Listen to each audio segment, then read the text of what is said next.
Welcome to Inspiring Heartfelt Conversations. My name is Barbara Morningstar. This series is presented by In Autumn's Cocoon, which offers education on a range of end-of-life topics in the form of talks, workshops, and courses. Today, my guest is Dr. Heather Mohan. Heather is a registered clinical counselor and an accredited music therapist with a master's degree in music therapy and a PhD in arts education. She has worked in the hospice, palliative, bereavement care field for over 25 years. And she is presently the Executive Director of Lumara, which she co-founded in 2007 to provide emotional support and care for children and families coping with serious illness, grief, and loss. Welcome, Heather. Thank you, Barbara.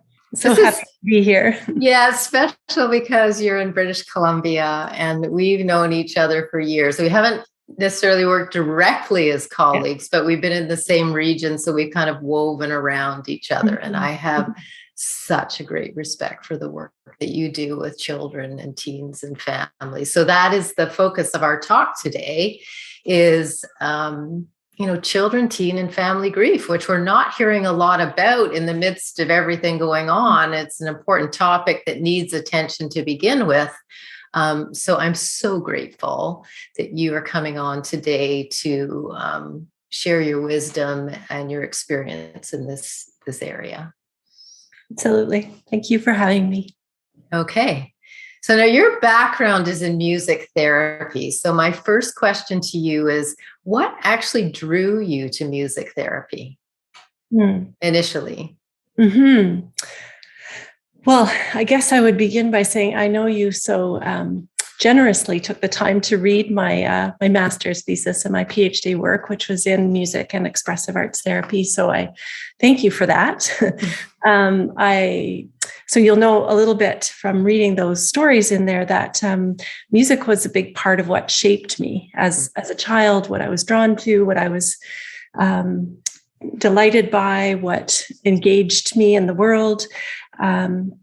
And other arts as well, writing and poetry and drawing, but music was a predominant feature.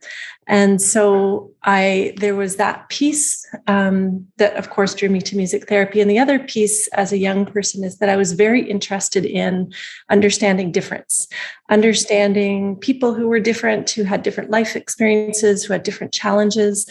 I grew up very fortunately in a very idyllic, rural, kind of middle class Ontario childhood, and surrounded by farmlands and cornfields. And I was very fortunate.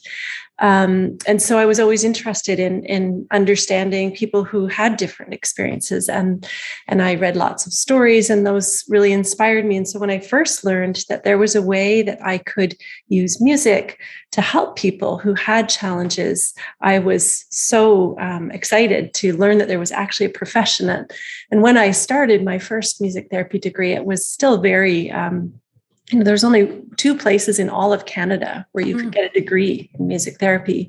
One was in Vancouver through Capilano College, now University, and the other was where I ended up at Wilfrid Laurier University in Kitchener-Waterloo in Ontario. So I was so excited when I discovered there was something I could do. I didn't want to be a singer. I didn't want to be a teacher. I wanted to work with people who had challenges of various types. So music therapy, that's really what drew me in, I guess, to the field. And so that's how it began. That's lovely. So then how did that bridge specifically into hospice, palliative care, and bereavement work with children? Well, it's interesting, isn't it? When you've been working as long as we have in the field, it's kind of like peeling back those layers of time. I tend not to be very good, not very linear in my thinking. So sometimes when I kind of go back and look at a timeline, I'm like, when was that?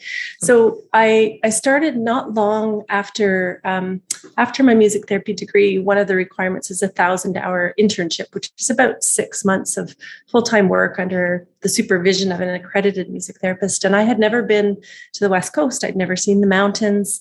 So a friend and I after the summer, after graduation, packed up a car with lots of stuff and guitars, and we drove out west. And I was determined to find myself an internship somewhere in Vancouver.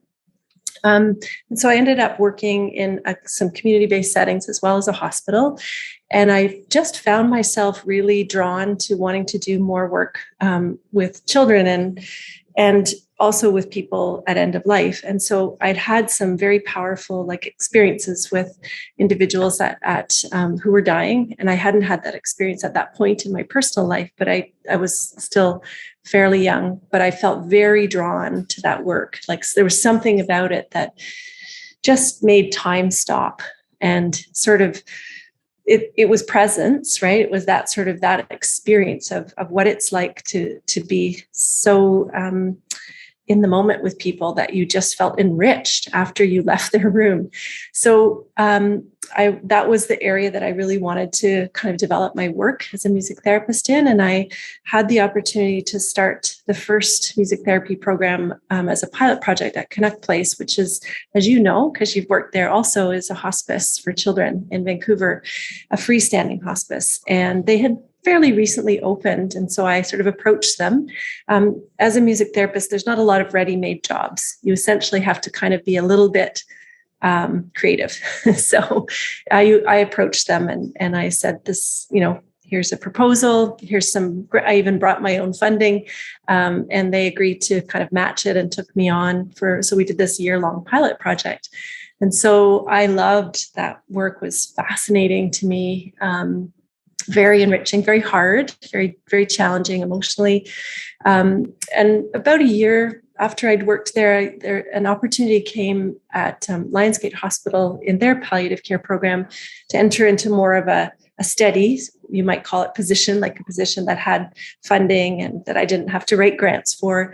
And so it was a difficult decision, but I moved into that program at Lionsgate. And right away, I noticed, even though the mandate of the program was to serve adult patients, not pediatric patients, but I was just, because of the training I'd done at Connect Place and because of my, interest in care or love for children, I was very much drawn to the fact that here was this program where we had adult patients and children were part of their lives, and we had no programs for them. We had nothing that would draw them in. And yet, I just sort of proposed to my manager, who was so supportive and allowed me to really grow that program. Just said, we need to create a true family-centered program that encompasses choices and options and support for the children that are important to these patients, whether they be grandchildren or children or extended family. They have different needs than adults.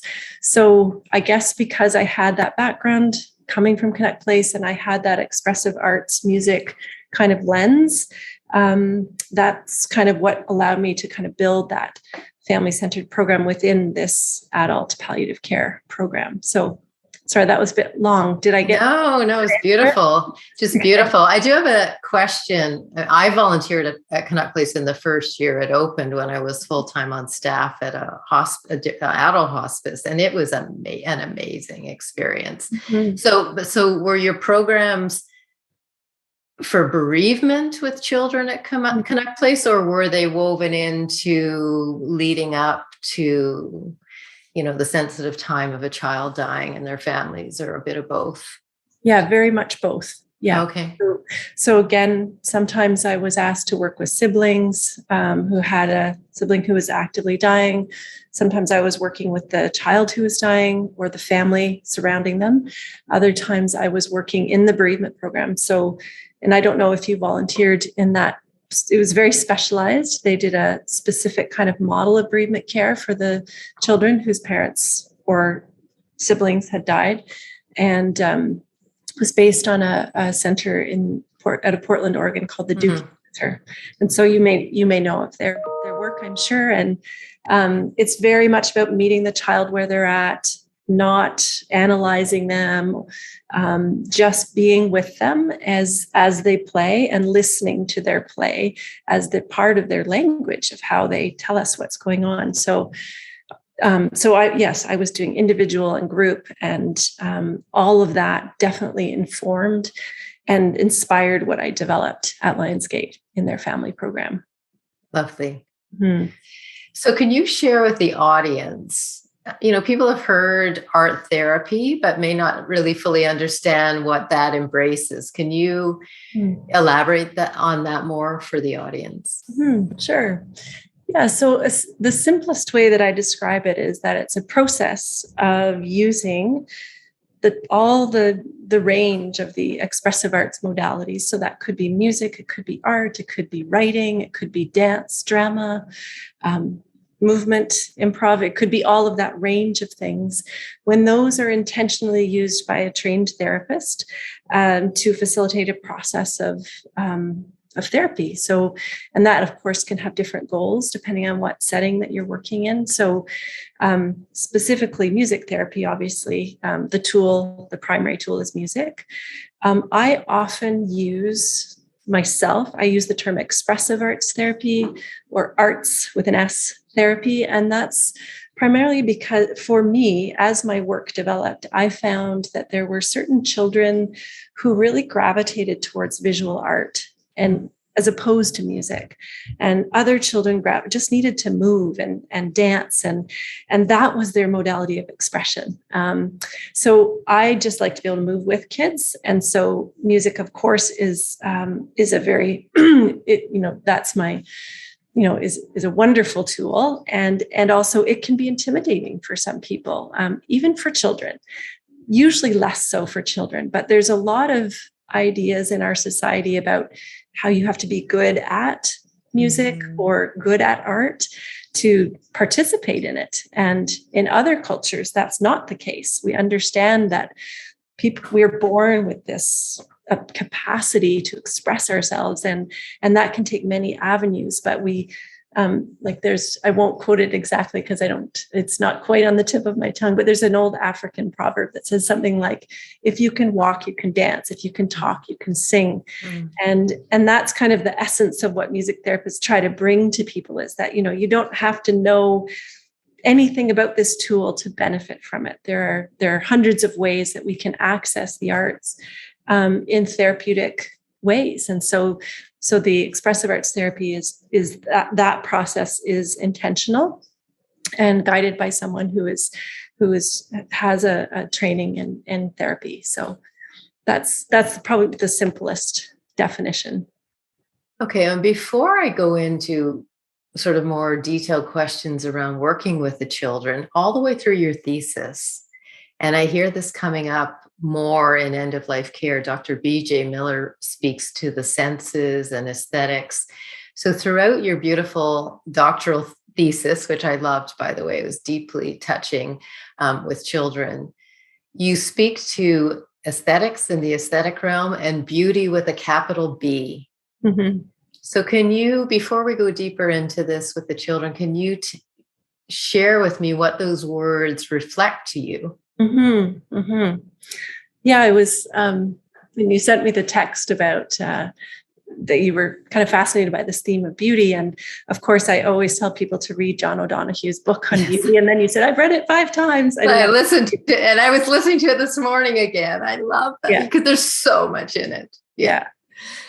I guess, so aesthetics, sort of understanding that as the philosophical study of beauty. And in the Greeks used to kind of the idea that which is concerned with the senses, and the organ of the senses in Greek times was the heart.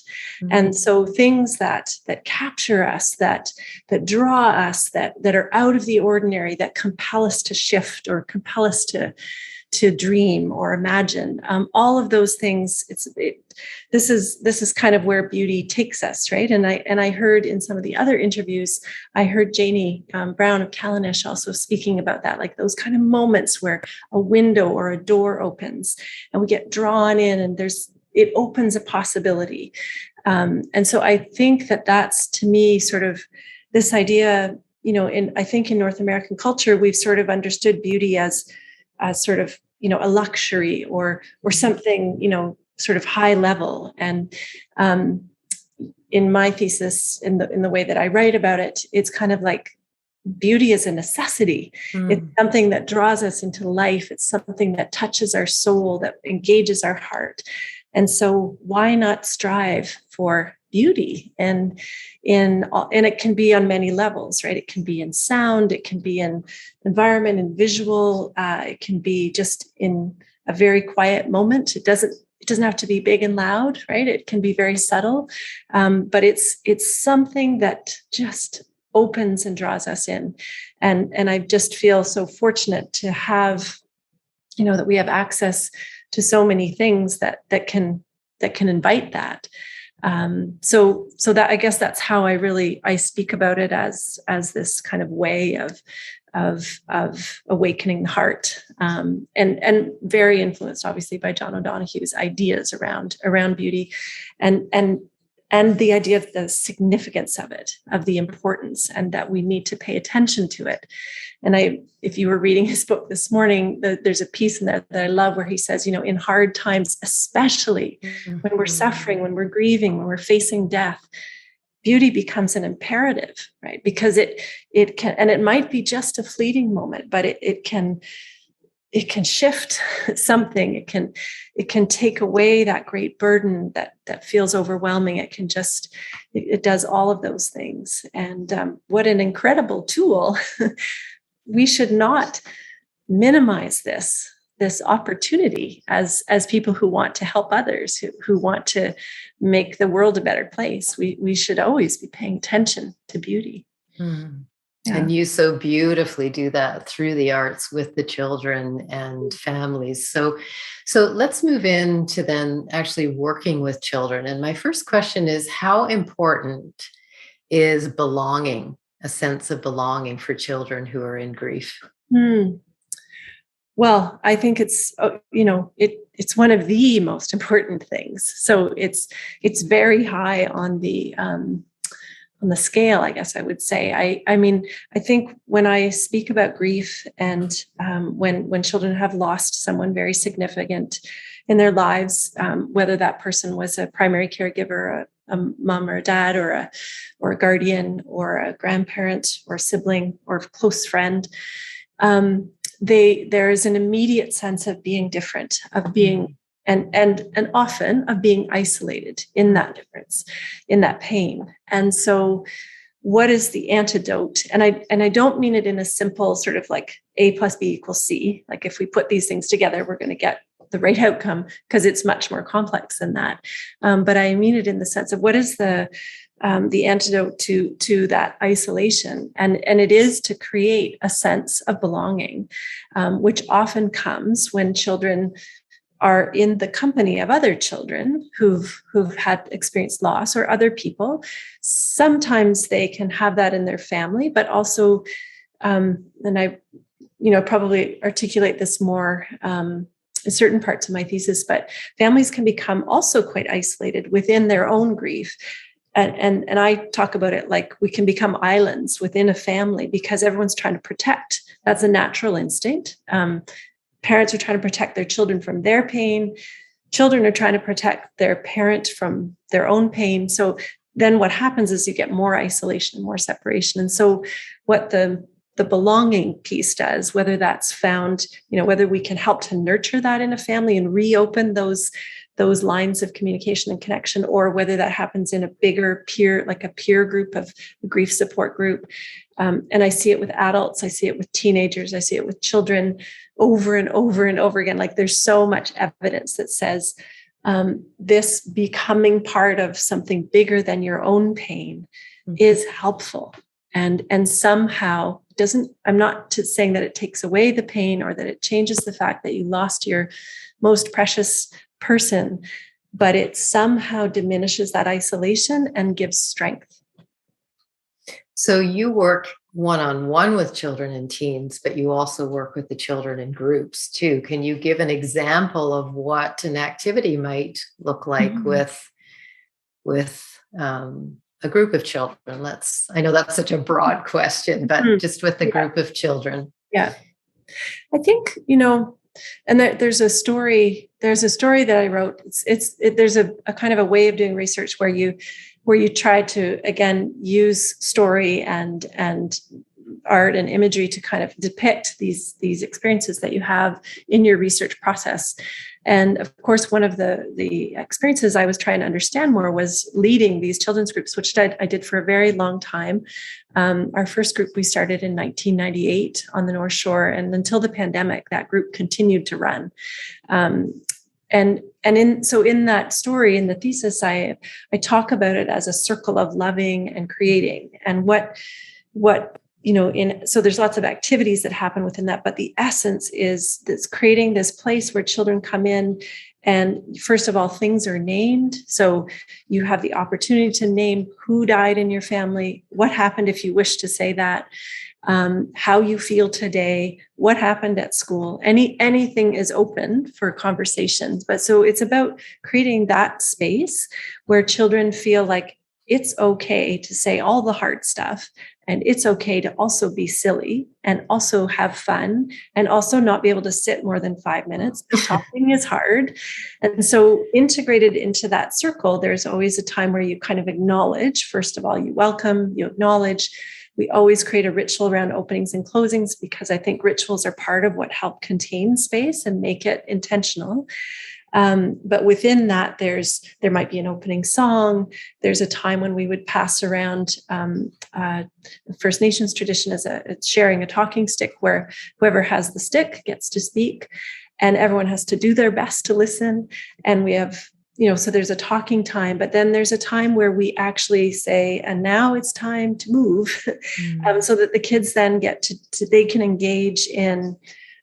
If we move beyond the structured activity, whatever that might be, there's a time for play, like free play. So they could go to the sandbox, they could go to the dress up room, they could go to the pillow room, where we kept a room, like if you remember at Connect Place has the volcano room. So we had created a kind of a room like that in the space where they could just play with pillows, and, within the bounds of respect, right? You can't hurt other people and you can't hurt yourself. And as a therapist, I have to keep the space safe. That's my job, partly. But you can only have that sort of freedom of expression if you also have the kind of boundaries on what's okay and what you've agreed on as a sort of contract with the kids. Mm-hmm. So there's all kinds of things that happen in that space, but it's intended to be a space that allows kind of that phrase, a space of hospitality, where people are free to enter and speak or not speak. I mean, I've had children in the grief group who didn't speak for months, and that's fine, but they're listening, right? They're listening, they're hearing. I remember in particular one little boy who had a very sudden loss. His father had drowned, and he did not speak for about 6 months. He came every 2 weeks. The groups would usually run every 2 weeks through the school year. He sat, he listened. Often in the free play time, he chose to draw, and he drew pictures of boats with waves crashing over them repeatedly, the same kind of image, where again, you could just see he's just processing. We didn't talk about it. And then one day when the talking stick came to him, so the kids always have the option to pass. So he would pass and he would pass. And then one day he just said, "My daddy died in a boat. He fell in the water." And he just said it, and all the other children received it, and we received it, and nobody got alarmed, and nobody sort of stopped him. And then he passed the stick. And then after that, he began to talk more, but he was all that time just listening and absorbing and knowing that this, maybe it took longer for him to know that this was a safe space. He hadn't had that. Sometimes when you're working with a child who's got a family member who's dying of a known illness or a sort of a trajectory of time, there's more time for the children to talk or hopefully to have that opportunity. Whereas if it's a sudden death, the child may not have that same opportunity. So in his case, there wasn't time to kind of talk about death. It just happened.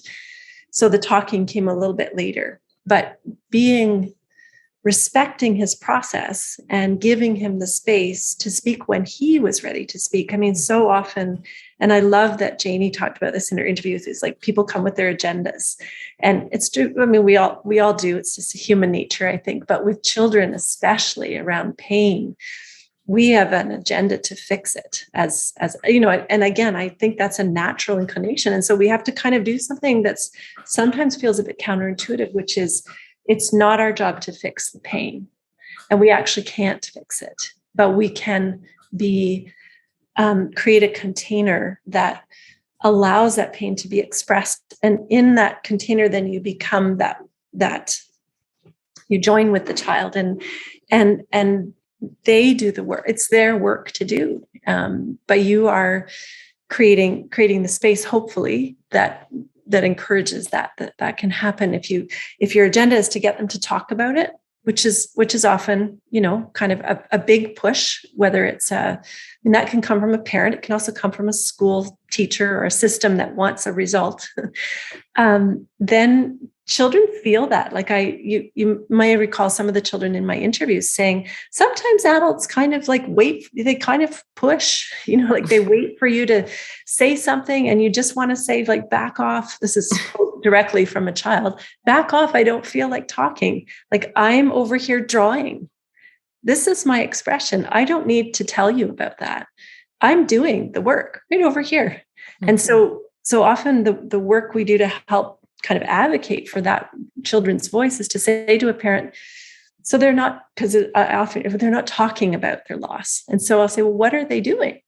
Well, they're out kicking the soccer ball against the house every day, really loud. It's really annoying, but they won't talk about what's going on. So I'm like, well, maybe this is maybe they're processing their anger, their frustration, or whatever it may be. And maybe they will talk about it at some point. But when we bring that agenda in first, it shuts down the process, I think, often. So I don't know if I got a bit, again, I get so excited. There's so many things I want to share with you that I think, did I go off track there? But it's about creating the space of belonging that gives space and room for children to express in all the different ways that are valid.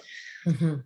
Well, I actually think, Heather, that leads beautifully into my next question, because I know when I was the program director at a hospice, and in many of hospices I've worked for, which is something that people should be aware of. You can turn to a hospice society often for grief support, because they often have programs for children. Mm-hmm. But often the parents would be invited to come in a group simultaneously when the children were there.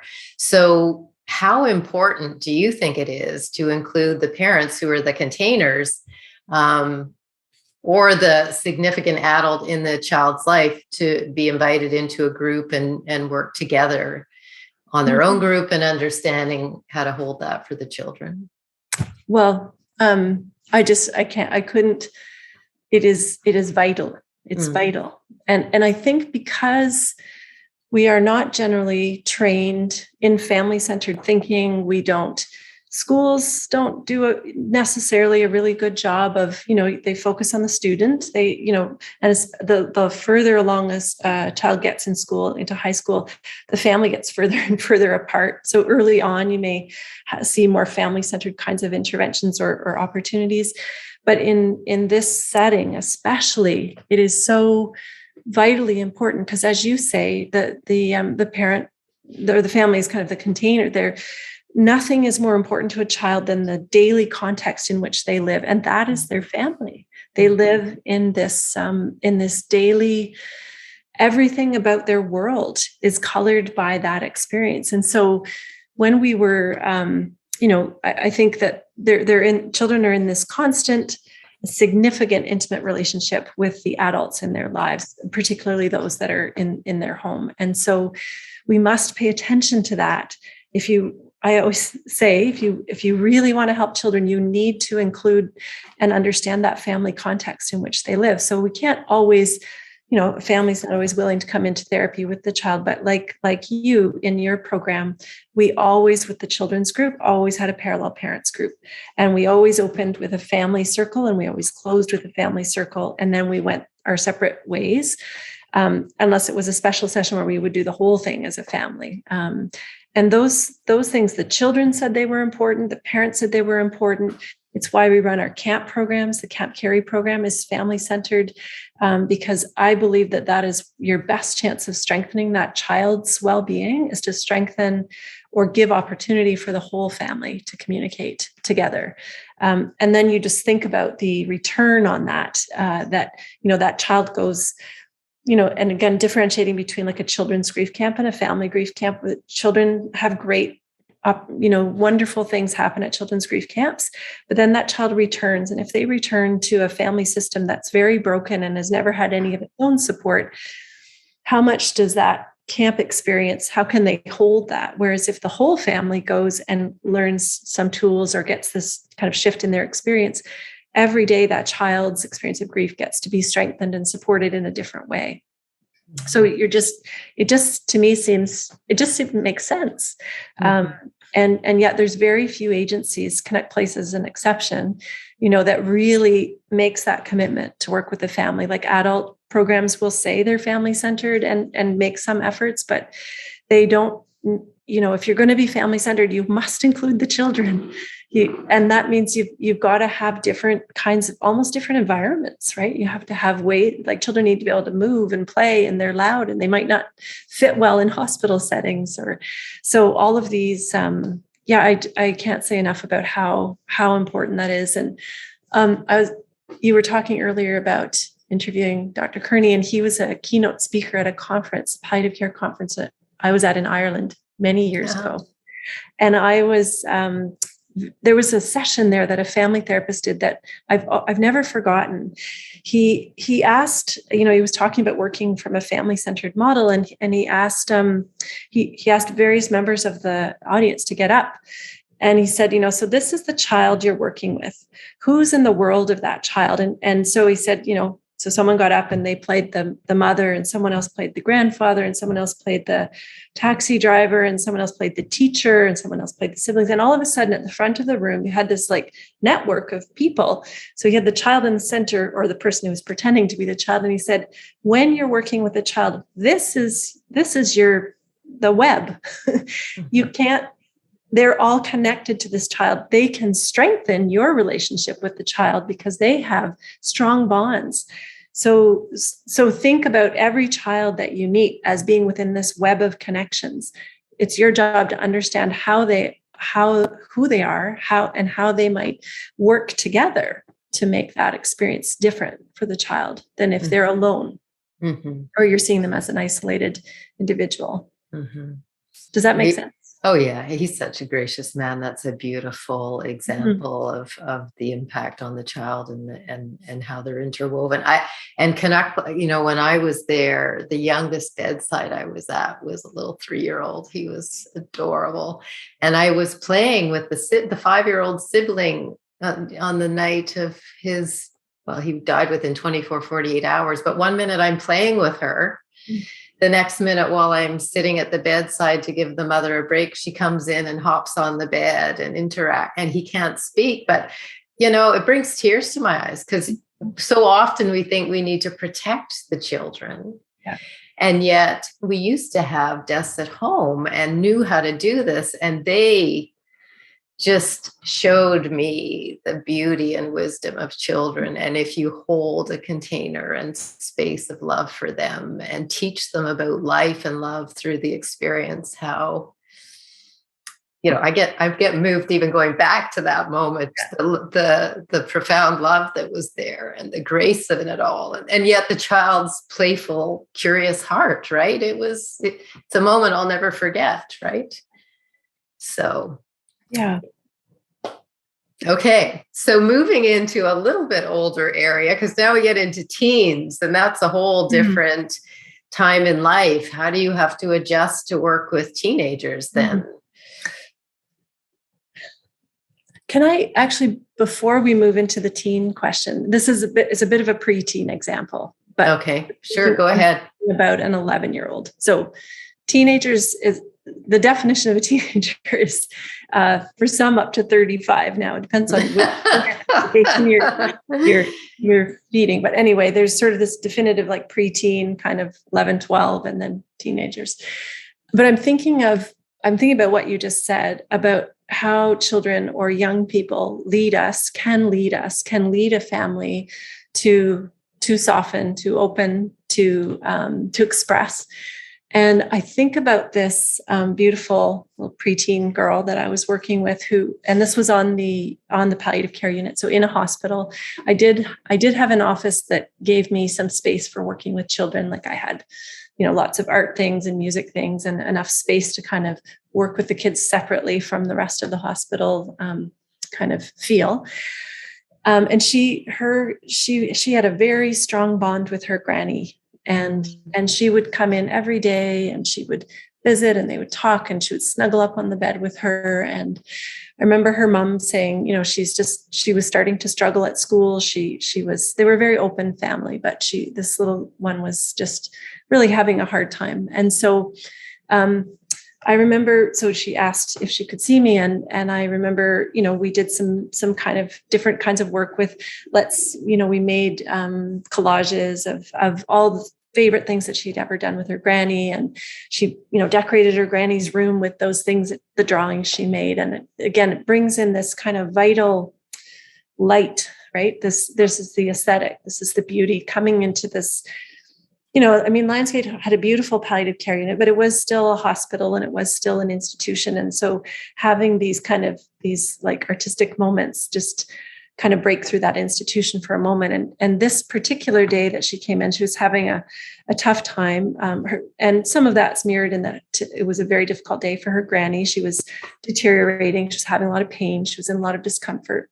She had 3 adult daughters who were sort of gathered around her bed, and it was very somber in the room, but this little girl came to my office and she said, I just want to write something. I want to write a song for Granny. I said, oh, okay, so we can do that. And I just kind of provided like this very simple chord structure until we figured out what she wanted. She knew the words immediately. Like this song was probably written in 10 minutes.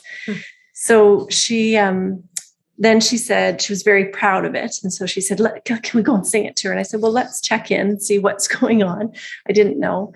And of course, her, the adults in the room were pretty sad. So there's a lot of tears, but her granny said, yes, I'd like to hear your song. So we went and stood at the end of the bed and we sang this song together. And if it's all right with you, I'll just share the song. Would that be all right? Sure. Go ahead. Let's be creative. Okay.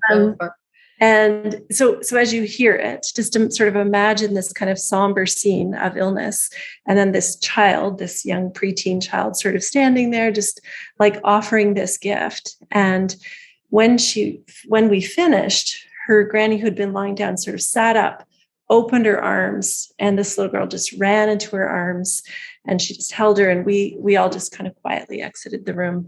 But it was this sort of moment, where you're just kind of reminded of the power of love and grace, as you say, and the gift that she gave in that moment. So this is her song. It's called To Granny with Love.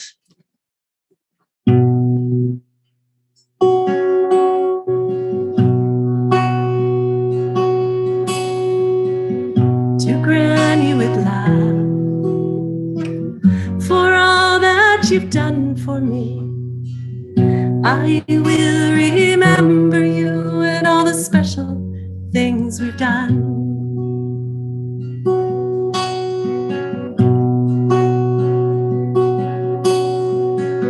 We should have made the flowers grow.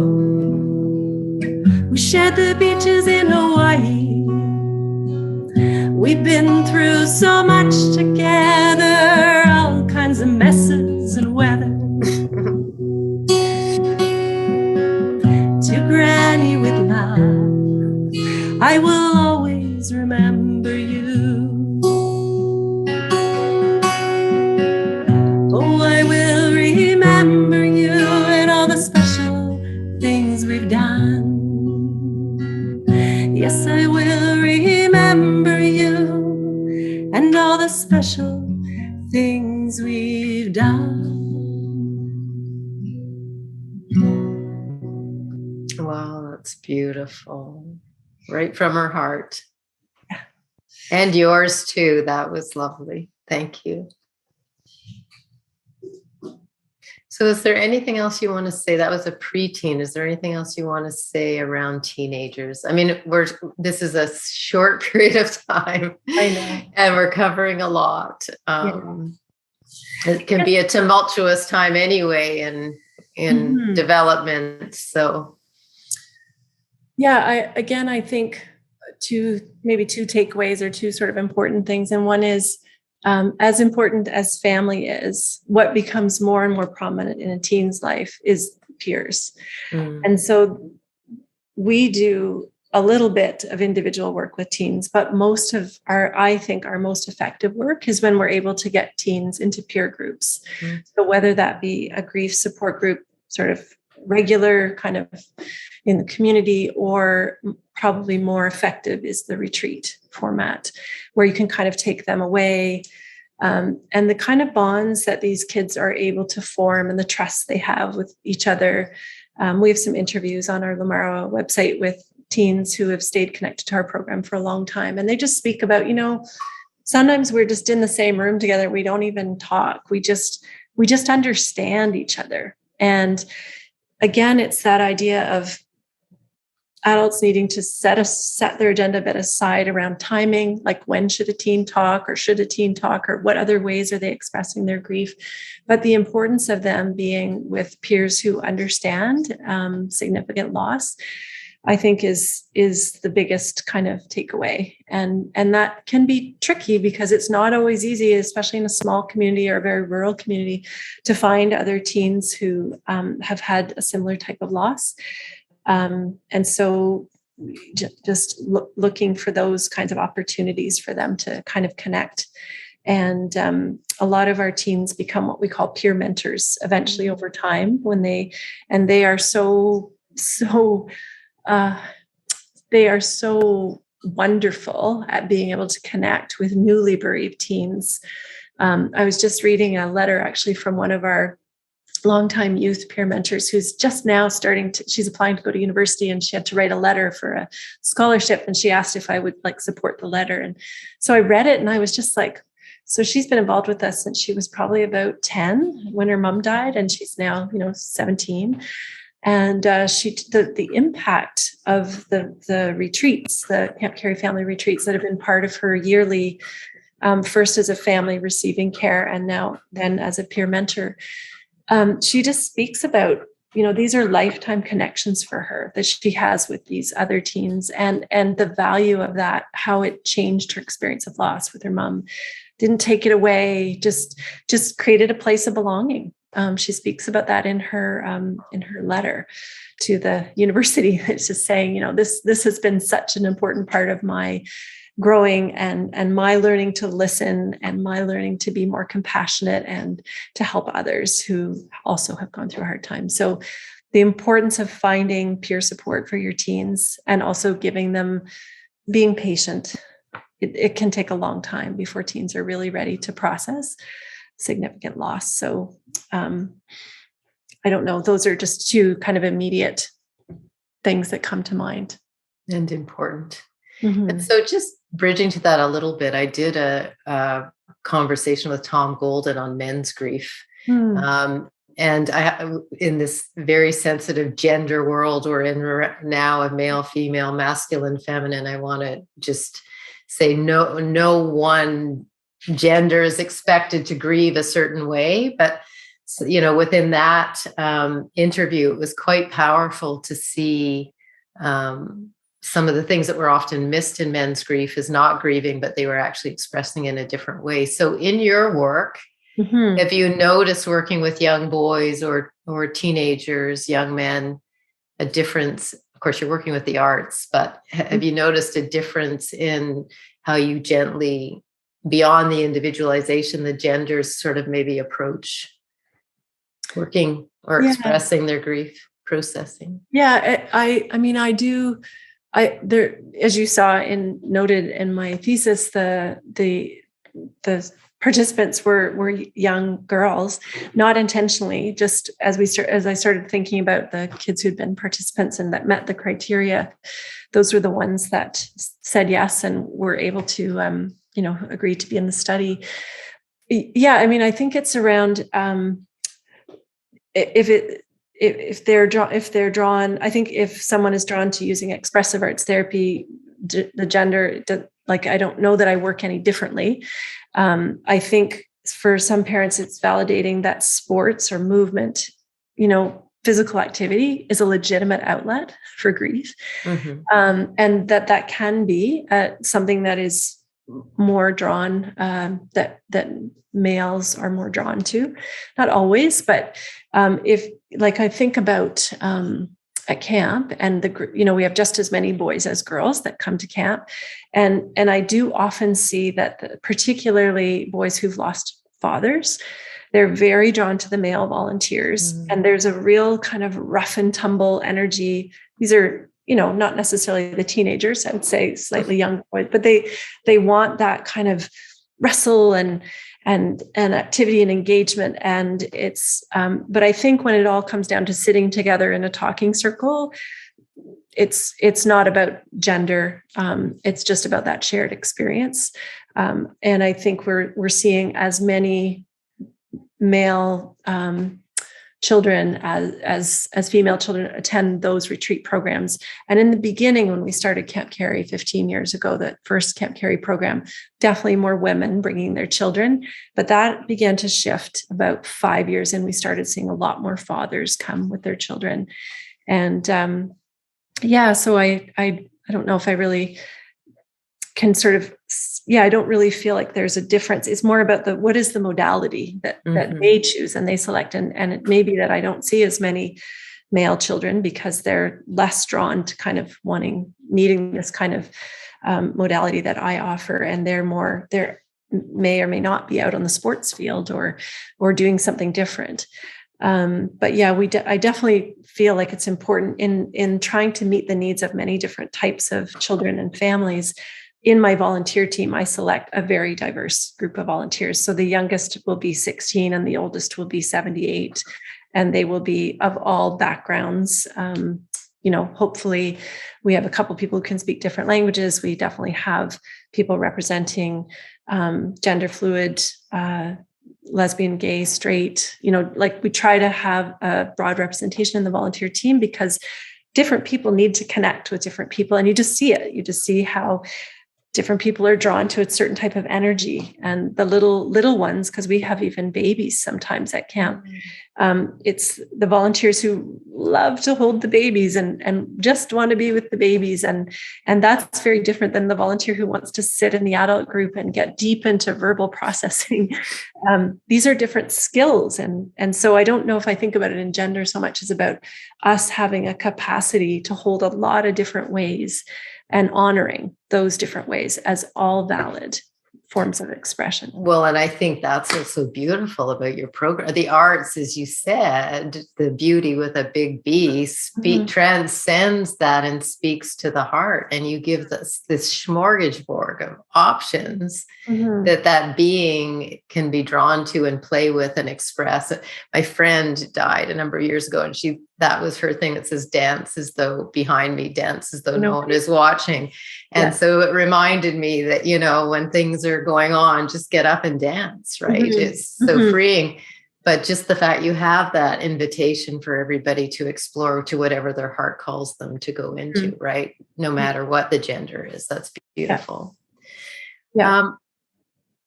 I was going to think of an example of like an activity where everybody participate like sort of equally. And the one that comes to mind is the drum circle.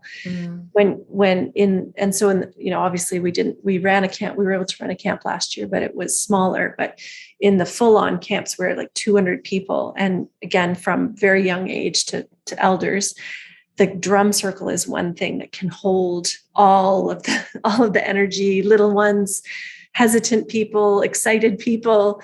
And it's, that we have a fantastic drum circle facilitator who's just kind of able to take all of that. And a drum is a very non-threatening instrument. I'm talking about an African djembe drum, which is very simple to learn how to play. And when you get 200 people in a room listening to each other through sound and the movement, it's very powerful. And I don't see when I think about gender in that room, I just think it doesn't feel relevant.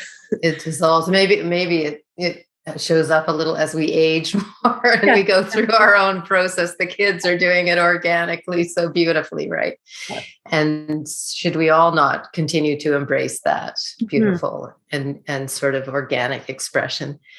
So in your master's exploration, you talk about the impact of spirituality and the existential, and just in general, I wanted to invite that into you because the arts can open our hearts to that existential realm so beautifully. So for you, how important is that dialogue or invitation, the spiritual and existential in your work?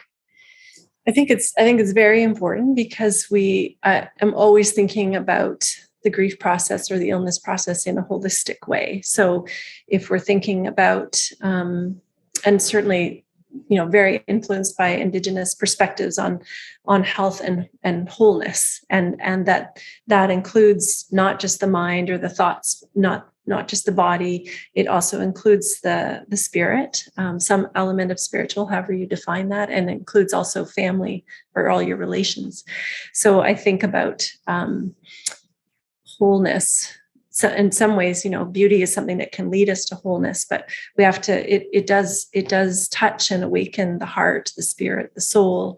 It gives those, again, I think people always have free choice. They can come in or come out or say no to that, but it opens an invitation. And when that kind of space in us is that kind of invitation, it just says, like, I'm willing to go here with you, and maybe they'll take it up, or maybe they won't, or maybe the timing is off and it'll happen later, and that should all be okay. But I think I definitely see the arts as a gateway to that possibility, to that, which is then part of what I think about when I think about transformation. That often is that sort of unexpected encounter that can shift or change or make something different. And I don't think it has to be always necessarily permanent to be true. It can just be a moment, and that can be something that changes significantly someone's path for forever. So lovely. And you've invited people into that. And the other thing I love about your camps too, and many of your programs, you take people out into nature and into the natural world, and that can be organically, existential, just in its mere presence and being in it, right? So, and another way to connect with beauty, right? So maybe it's art, maybe it's quiet, maybe it's being in the presence of the trees. This morning before we started, I took my dog out for a walk in the forest, and we have a big cedar tree down at the end of our property. And I just went and stood with the tree for a little bit to remind myself just to be, because I get excited with words and I have so many things I want to say, and just to kind of remind myself that it's okay to just be quiet also, as we began together this morning. I appreciated that. But yeah, it is very much that, like, what is the path that will open something new? So the other thing we're coming near the end here, but in your thesis, you were bold to stand up, your doctoral thesis for love. And that was in there. So I'm giving you an opportunity here to speak to love and its importance in this work. Yeah, thank you. And thank you for calling that bold. I suppose it would depend on the context. It's definitely sometimes in this, there's a world that we live in is, it's a bit cautious about using that kind of language. But I remember, I think I shared this story in the thesis, when I was invited to travel to Japan to teach at a music therapy palliative care conference with this very eminent physician who was very prominent in palliative care there. At the time, he was 92. And he would daily walk the stairs to the 7th floor of the hospital to visit with each of the palliative care patients and chat with them. And I remember him saying in his keynote address to this conference, medical care that's delivered without love is not care. And he talked about it being the essence of what we need to do with patients and families at the end of life. And I would say also in grief work, that this is it is the most important thing, and we mustn't be afraid of it. So he talked about that, like, why are we afraid of love? And I think obviously when I'm talking about love, I'm not talking about romantic love or possessive love or love that says you're my, it's a very kind of broad definition of love that says ultimately it's when we're aiming for benefiting the other person. I know that, when I work from a place of love, that I receive so much in return. And that's part of I think what, people will often say, like, how do you keep doing this work? I'm sure you've had many conversations with people like, isn't it depressing? And I'm like, if you can tune into the love, that's what's going to keep you going. If you're going to keep a distance, a professional or objective distance, you're not going to receive all that is there in these moments with people. And the love for me is it's the foundation. It's part of, just like music shaped me as a child, being loved by my parents, and then being fortunate enough to meet my husband, Baz, who as you know, who died just before I started the first, or just a couple of years into the first start of my new program, Camp Carey. He definitely was told me that this is, this love is being seen, it's being understood, it's a safe place.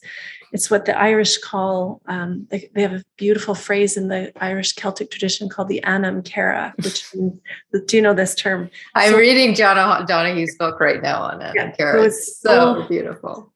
Right. So in Anam Cara, the translation is the friend of the soul. Yeah. And that, to me, of course, that can be a romantic person or a dear friend, but it can be a therapist. It can be a hospice volunteer. It can be that person who sees you, who walks with you, who believes in you, who holds hope for you if you can't hold it for yourself until you're ready to take it back again, and that's all the gifts I received from Baz. And so he's always, as I say to him in my writing, the holy ground I stand on still, that allows me to keep loving and to keep coming back to creating these places where people can come and love and be loved. And let's be bold about that. Let's just say that's what we're doing. We call it compassionate community. We call it, though we use that language maybe a bit more often, but I think why not call it what it is? Mm-hmm. Well, and so taking the beautiful legacy of Baz and weaving it into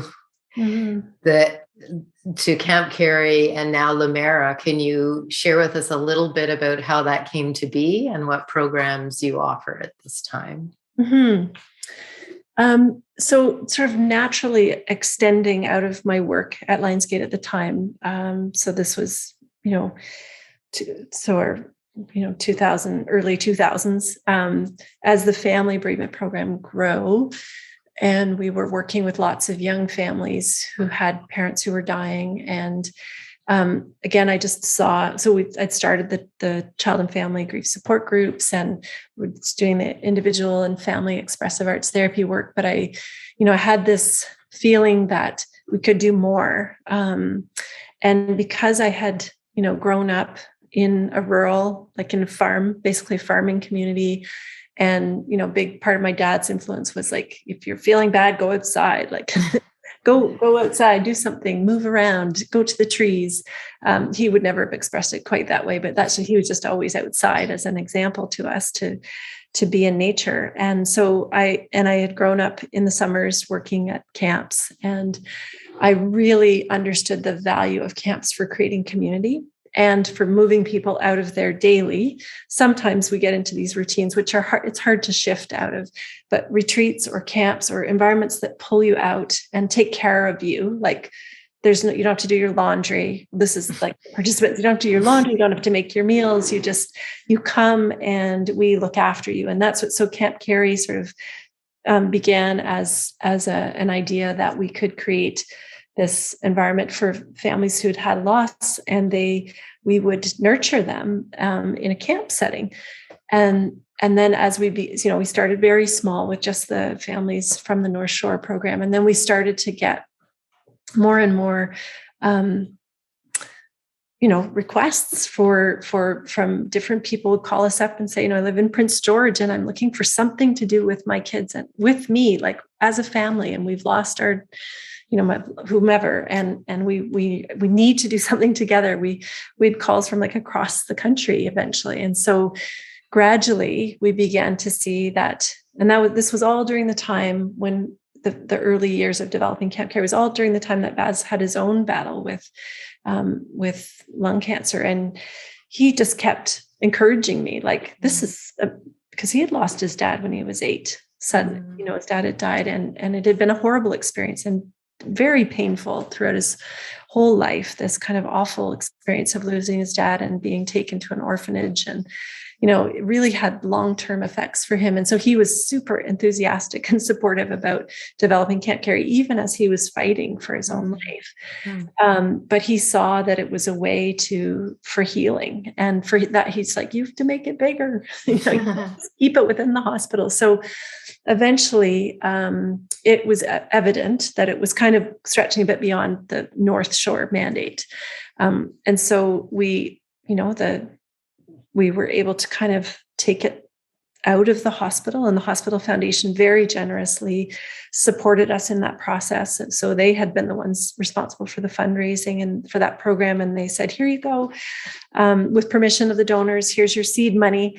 And we were able to launch in, so 2007 was the first Camp Care program. And by 2000, so 4 years later, it took us to kind of say, we're going to start our own.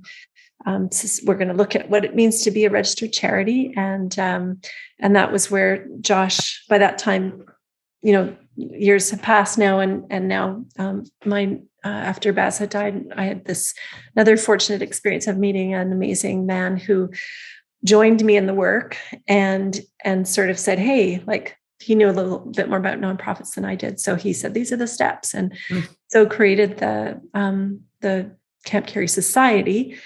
And then it was just evident over the next that was in 2011. So sort of the ensuing years it was growing. We were doing all kinds of stuff. People were very confused that we were called Camp Care because they thought we were a children's camp, and they'd be like, where's your camp? And I'd be like, we don't have one and we're not a camp, but that's one of our great programs. Let me tell you what we're not, and then what we are. So eventually it just kind of got to the point where it was also getting in the way of like getting grants and people kind of just referring to our program for adult services, which we do a lot of adult services, including the Kaleidoscope program, the education, and the support groups, all the kinds, we are doing a lot of different things. So we gathered together a group of people and with the full support of our board of directors and our membership. And we started to brainstorm like what reflects this organization, what is it about? And fundamentally, so Lumara is a single word. It's a made-up word, but it's born of the words illumination, so meaning light. And then the second part of the word is translated as bitter sorrow or grief. So it's like this idea of bringing light to grief or light to sorrow, because we have all of these, the light images just kept coming. So we said, when we put them together, essentially Lumara is a simple word that says, what we do is we bring light to grief. So that's kind of the image that captures what the intention of, so it hasn't, the mission, I wouldn't say has changed, or it's still the same intention, it's still the same group of people who, many of the volunteers who are still the same, who've been with us for so long. And we deliver these kinds of programs in a myriad of different ways now that are focused on people who are dealing with illness and grief and loss. Mm-hmm. Yeah, so that is kind of how it came to be there. We later found, after we had unanimously agreed on this name that we sort of made up, we later found an African translation that the word Lumara means work of grace. Oh, that's lovely. And I like that too. It takes a bit more explanation, whereas most people kind of immediately, once they hear the explanation of the light and the sorrow, it makes sense to them. So. Yeah. Well, and Carrie was a young woman who died with 2 children too, and you initially supported the family. So Camp Carrie's name was in honor of her and the wonderful work that you do and the family backing that, which I thought was really quite beautiful, and them giving back and their gratitude for how powerful that support was, right? So yeah. And we give a second nod to Josh, because he's your partner and in business and in life, and just lovely that life also orchestrated you to have someone going forward in this work. Yeah. So last question, my signature question. How has your heart been changed by this work? Yeah, I actually quite love that question. I think it's important for us to acknowledge that as practitioners in this work. For me, I think the metaphor of just the heart opening. I definitely think that when we travel with people, and this is both from my own personal experience of 27 months of being a caregiver to my significant other who was dying, and the hundreds and hundreds of people I've walked with, families I've walked with, whether their story be of impending death or of after death, is that you are in these vulnerable, deeply, these places that are where the heart is sort of broken, right? Like it's in pain. And when you come alongside that, you also, as you have spoken of so eloquently, there is also great love. And so in the end, it's the challenge is to keep your heart open in the midst of that pain, and to receive the love that is there right alongside it, to be grateful for the grace of it all, for the privilege. I think that what we do, we're in a very privileged position when people trust us and it can be a child that trusts you in a moment, or it can be an elder or a colleague, or when people entrust their vulnerability. I don't want to say into your care, because I feel like it's not. I'm not the powerful therapist fixing anybody. I'm just a human being, with all the human kind of, like Baz used to say, whenever I walk on water, my feet get wet. One of his favorite sayings.